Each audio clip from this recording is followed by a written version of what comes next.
آج کے دور میں چونکہ انٹرنیٹ سے لوگ علم حاصل کرتے ہیں تو غیر مقلدیت بڑھتی جا رہی ہے.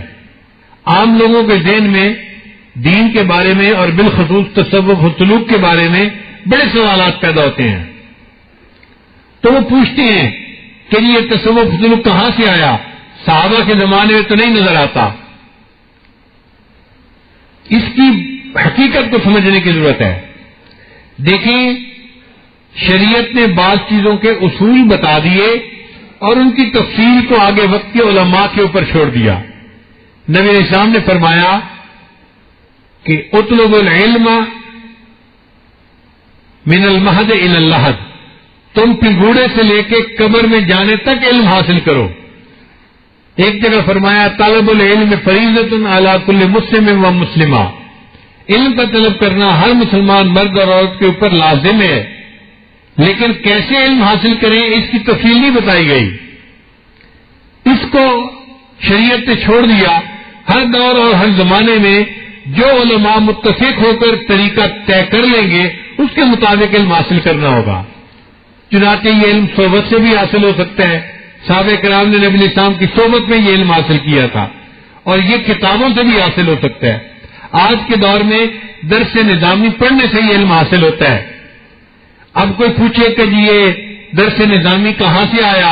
صحابہ کو تو پتہ ہی نہیں تھا اس کے نام کا. صحابہ کرام کو تو سیاستہ کے نام کا پتہ نہیں تھا.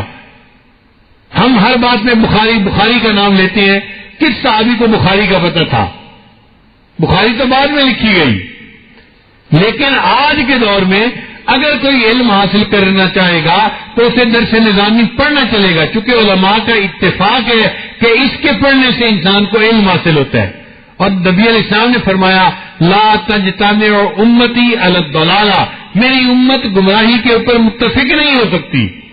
تو جب ساری دنیا کے علماء متفق ہیں کہ اس نصاب کو پڑھنے سے علم حاصل ہوتا ہے، اب یہ نصاب ایک شرعی چیز بن گیا اور اس کے مطابق علم کو حاصل کرنا ضروری ہو گیا. اسی طرح صحابہ کرام کو نبی علیہ السلام کی صحبت میں چند لمحوں میں وہ نور مل جاتا تھا کہ ان کے دل منور ہو جاتے تھے. خود نہ تھے جو راہ پر اوروں کے ہادی بن گئے، خود نہ تھے جو راہ پر اوروں کے ہادی بن گئے، وہ کیا نظر تھی جس نے مردوں کو مسیحا کر دیا. مردہ آتے تھے اور نبی علیہ السلام کی صحبت میں چند لمحے بیٹھ کر مسیحا بن کے واپس لوٹا کرتے تھے. وہ نظر آج حاصل نہیں ہے.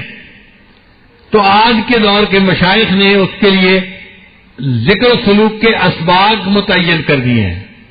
اب اگر کوئی پوچھے یہ سبق کہاں سے آئے تو اس کو بتانا پڑے گا کہ دیکھو ذکر کی اہمیت شریعت نے بتا دی. ذکر کا شرعی چیز ہونا شریعت نے بتا دیا.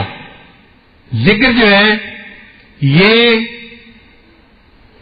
مطلوب چیز ہے، شریعت نے بتلا دیا. اس کی اہمیت قرآن نے بھی کھول کے بتا دی، حدیث نے بھی کھول کے بتا دی.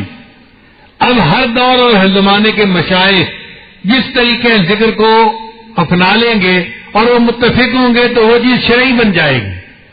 چنانچہ آج کے دور کے مشائخ نقشبند قلبی ذکر کرواتے ہیں، لا الہ الا اللہ کا ذکر سکھاتے ہیں، اور ان دو ذکر سے انسان کا دل منور ہو جاتا ہے.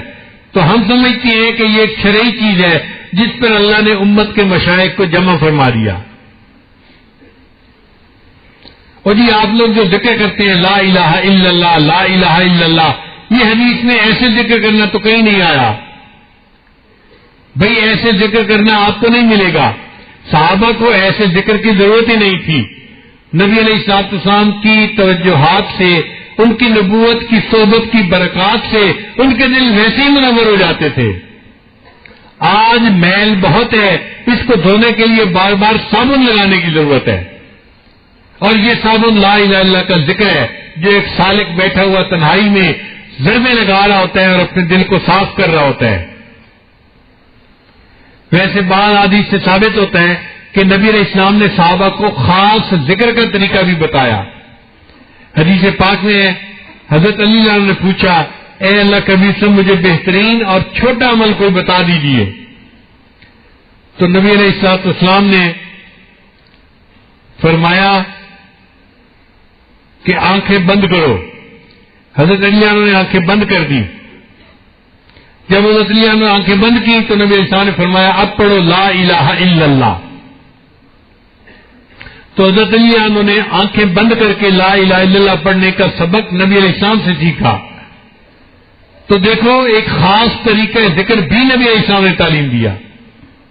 ایک حدیث میں ہے کہ نبی علیہ السلام کے پاس صحابہ تھے تو نبی علیہ السلام نے پوچھا یہاں کوئی غیر تو نہیں ہے؟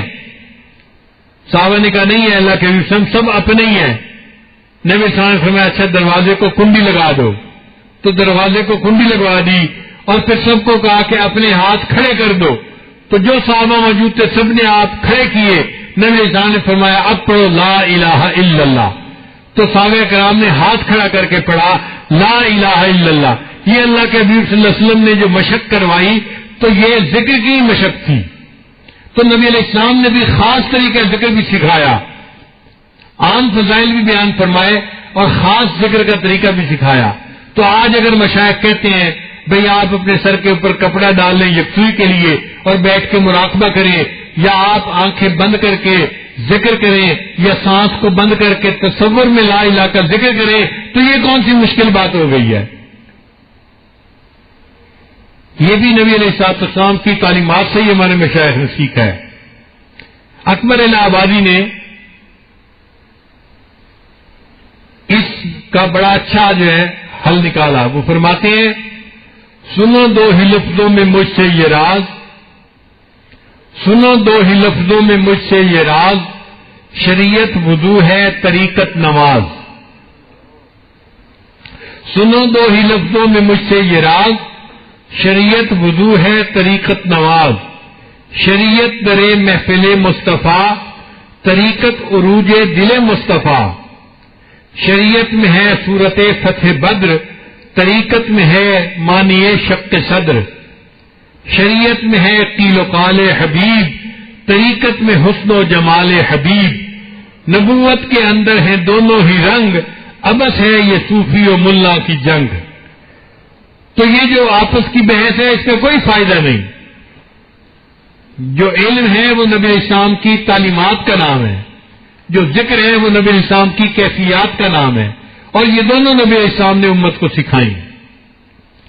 اس لیے ہمیں چاہیے کہ ہم اللہ کا ذکر کثرت کے ساتھ کریں تاکہ ہمارا دل منور ہو اور ہمارے دل سے جو روحانی بیماریاں ہیں وہ دور ہو جائیں. ذکر کی کثرت کیجیے اور پھر اللہ سے تہجد میں دعا مانگیے کہ اللہ تعالی ہماری اس محنت کو قبول کر لے. یہ لازم نہیں کہ ہم نے ذکر کر لیا اب ہمارے نفس کا تزکیہ ہونا لازم ہے, نہیں.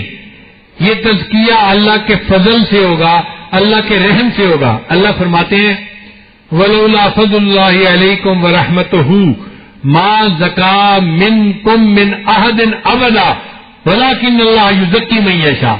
اللہ جس کا چاہتے ہیں تزکیہ کر دیتے ہیں. اگر اللہ نہ چاہتے تم میں سے کبھی کسی بندے کا تزکیہ ہو ہی نہیں سکتا تھا. اس کا